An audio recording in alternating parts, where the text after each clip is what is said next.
చెప్పాను సార్. అప్పుడు ఇండిపెండెంట్గా ఉన్నాను సార్, పార్టీలో చేయలేను సార్.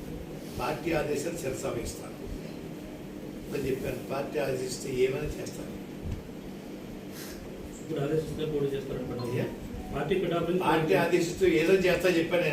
అన్ని అందరూ వస్తాయి సార్ అర్థాలు. రకరకాల ప్రశ్న ఎక్కండి. పార్టీ ఆదేశిస్తే ఏదైనా చేయలేదు సిద్ధమండి. మామూలు అవమానం కాదు సార్. రాయబారం చేశారు సార్, వస్తున్నారు సార్, వెల్కమ్ సార్, వెల్కమ్ చెప్తాను, ఆహ్వానిస్తాను చెప్పాను. మళ్ళా వచ్చేసి జనవరి 20 దగ్గరకు వస్తున్నారండి. లేదు అయ్యో చెల్లిస్తున్నాం వస్తున్నారు చెప్పడం జరిగింది సార్. 23 వచ్చేసారండి. 24, 25 ఏమంటే ఆయన వచ్చే శ్రేణిగా ఫోన్ చేసి, సార్ మీకు నాకు ఉన్న స్నేహం చెడిపోకూడదు. 93లో సార్ 6,000 మందికి వంట ఇచ్చారు సార్ వచ్చేసి గారు. నిన్న మొన్న స్నేహితులు కాదు సార్ నాకు. మా సైకిల్ ర్యాలీకి 6,000 మందికి భోజనం వండించారు సార్. అప్పటి నుంచి మా ఇద్దరికి పర్వం చేత వచ్చే నమస్కారం సార్ సీన్ గారు, రాబోతున్న నమస్కారాలు. వాళ్ళకి పర్మిషన్ కావాలి, వాళ్ళకి వచ్చి ఉండవు చెప్పడం జరిగింది సార్. అదిగో ఇదిగో అదిగో ఇదిగో అని చెప్పేసి నేను అన్నాను సార్.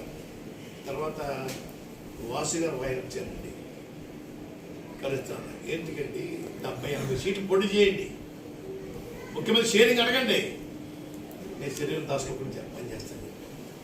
20 సీట్ల కోసం నన్ను ఎందుకు ఆహ్వానిస్తారు? ఎందుకంటే దేనికోసం సేవ చేయాలా? మీకు ముఖ్యమంత్రి ఎట్లా చెప్పండి. ఫస్ట్ మీకు ముఖ్యమంత్రి మీకు 2, 3 చంద్రబాబు నాయుడు గారు పంచుకుందాం, 70-80 సీట్లు తీసుకోండి అని ఆఫర్ చేసి ఉంటే అప్పుడు చెప్పండి సార్, చేస్తాను.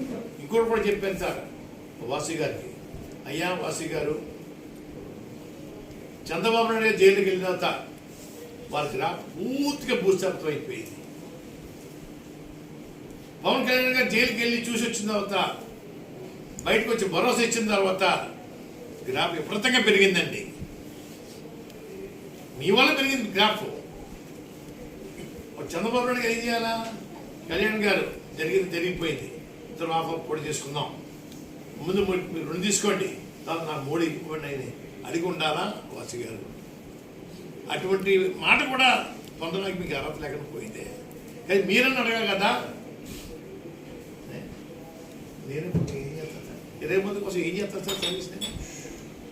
అలాగే బీజేపీ వాళ్ళు అడిగారు సార్, మిథున్ రెడ్డి గారు వస్తున్నారు అనుకుంటే బీజేపీ నుంచి ఫోన్ నేను అన్నానండి, నాకు మా అబ్బాయికి మంచి పదవులు ఇవ్వద్దు, మా కుటుంబం కోసం కాదు. మీరు 175 సీట్లు పోటీ చేస్తాను చెప్పండి, నేను పనిచేస్తాను.